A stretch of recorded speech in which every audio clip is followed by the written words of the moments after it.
everyone. In this video, we will going to study in detail about the computer components. This concept is also called as computer components, the top level view.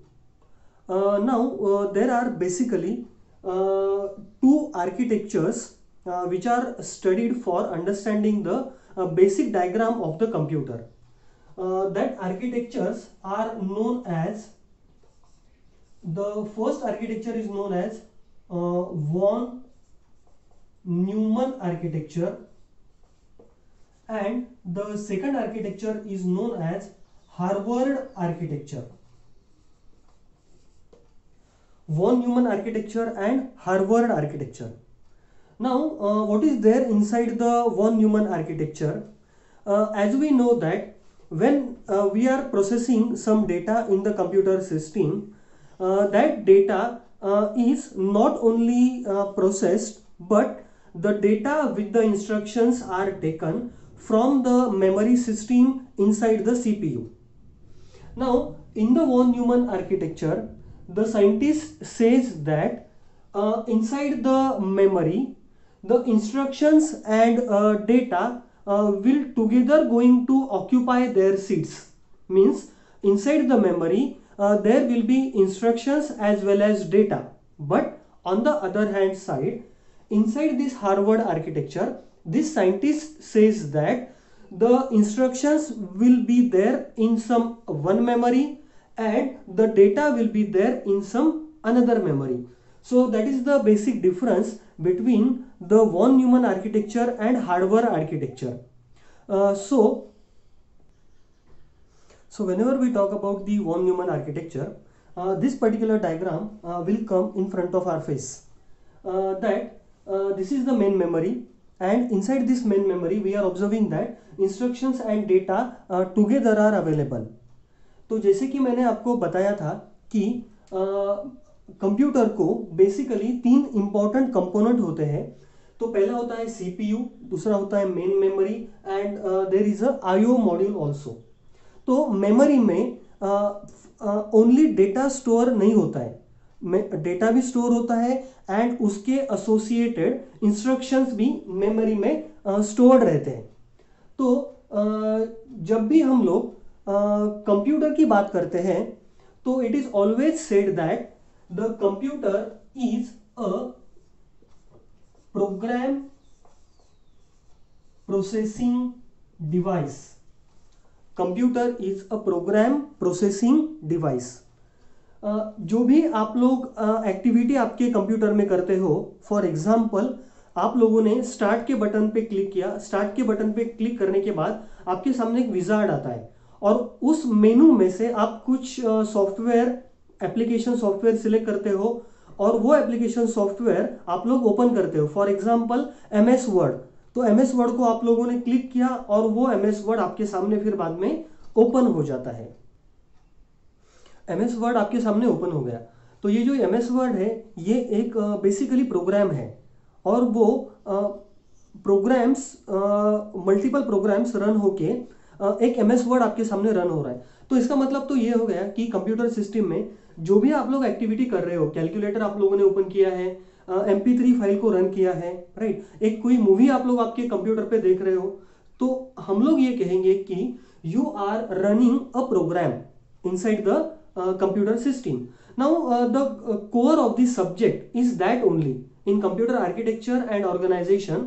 हम लोग ये चीज पे हमेशा ध्यान रखेंगे कि हम लोग अगर कुछ भी एक्टिविटी कंप्यूटर में कर रहे हैं तो इसका मतलब तो ये हो गया है कि हम लोग वहां पे प्रोग्राम रन कर रहे हैं.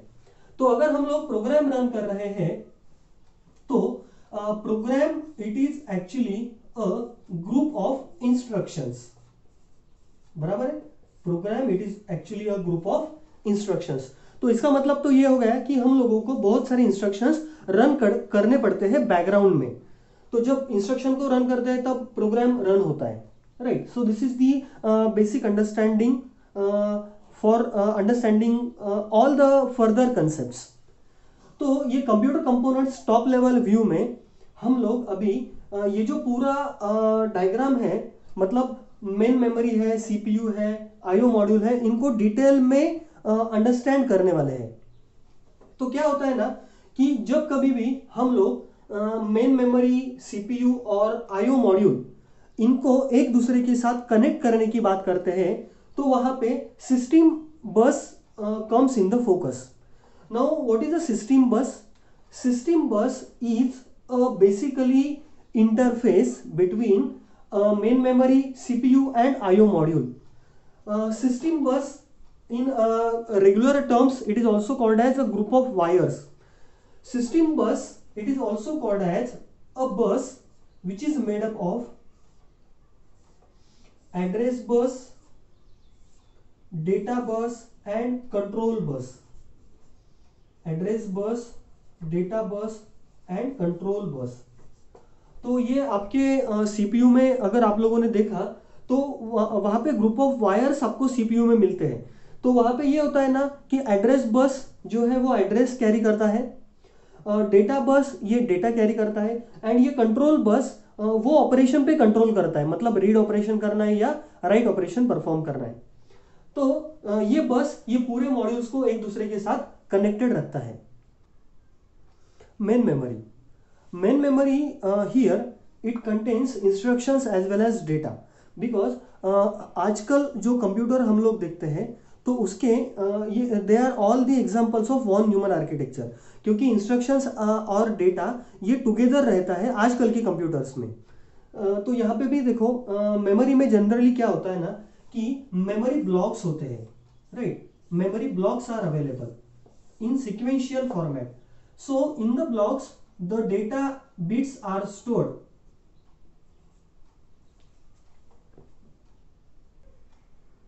So in blocks को हम लोग एड्रेसेस भी कह सकते हैं. तो ये फर्स्ट एड्रेस हो गया, ये सेकंड एड्रेस हो गया, ये n वाला एड्रेस हो गया. तो in this way we can store the data and the blocks of the data maybe in sequential and maybe in non-sequential format. तो यहाँ पे देखो, यहाँ पे नंबर ऑफ एड्रेसेस बताए हुए हैं, यहाँ पे इंस्ट्रक्शंस एंड डेटा है जो मेन मेमोरी में रहता है. तो उसके बाद में सबसे इंपॉर्टेंट चीज है अपने कंप्यूटर में प्रोसेसर. तो प्रोसेसर में जनरली रजिस्टर्स रहते हैं. What is mean by register? Register is a small storage device as like your memory. Memory is huge. For example primary memory की आप लोग बात करोगे तो वो कुछ जीबीज में रह सकता है, 1 GB का रैम रह सकता है आपके कंप्यूटर का.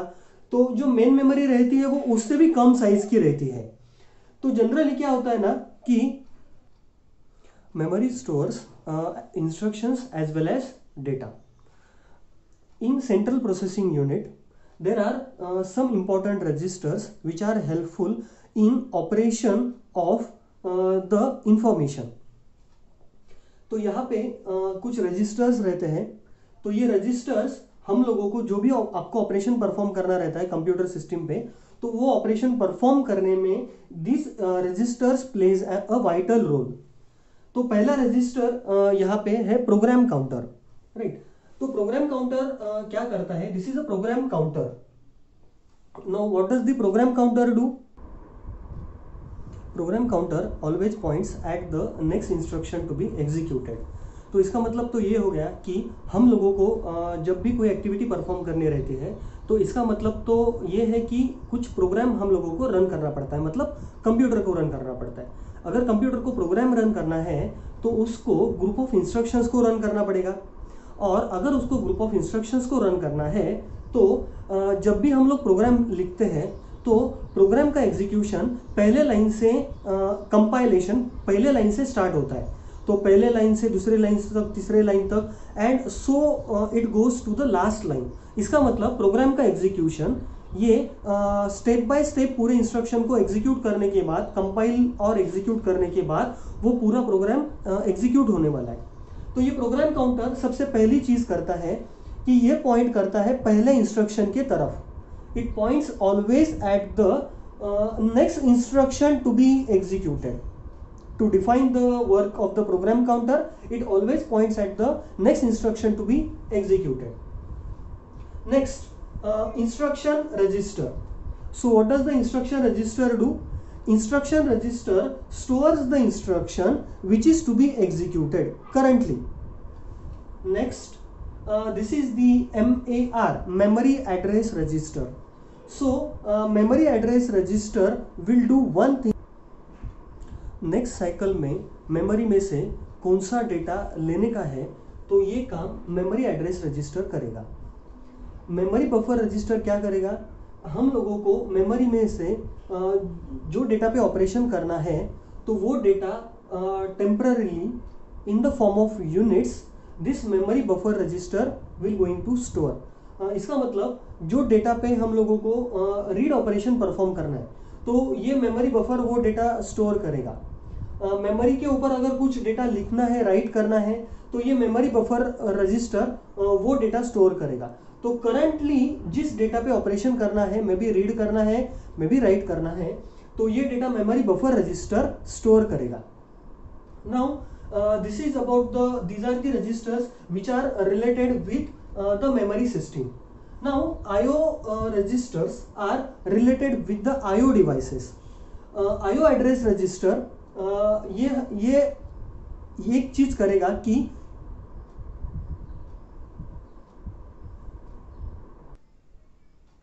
कौन से IO डिवाइसेस से कंप्यूटर को डेटा एक्सचेंज करना है. IO डिवाइसेस मतलब ये इनपुट डिवाइस भी हो सकता है और आउटपुट डिवाइस भी हो सकता है.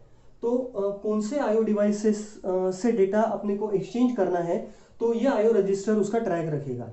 और IO बफर रजिस्टर ये ट्रैक रखेगा कि एक्चुअली अपने को IO डिवाइसेस से करंटली कौन सा डेटा एक्सचेंज करना है. तो that particular data information will be stored bye IO buffer register. So these are the 4 plus 2 6 registers which are helping the central processing unit to perform all its operation. Now there is the execution unit which is written over here. So this execution unit is nothing but ALU. So ALU is the actual operating device where arithmetic and logical operations are happening. But what is happening in general terms that memory में अपना data stored रहता है.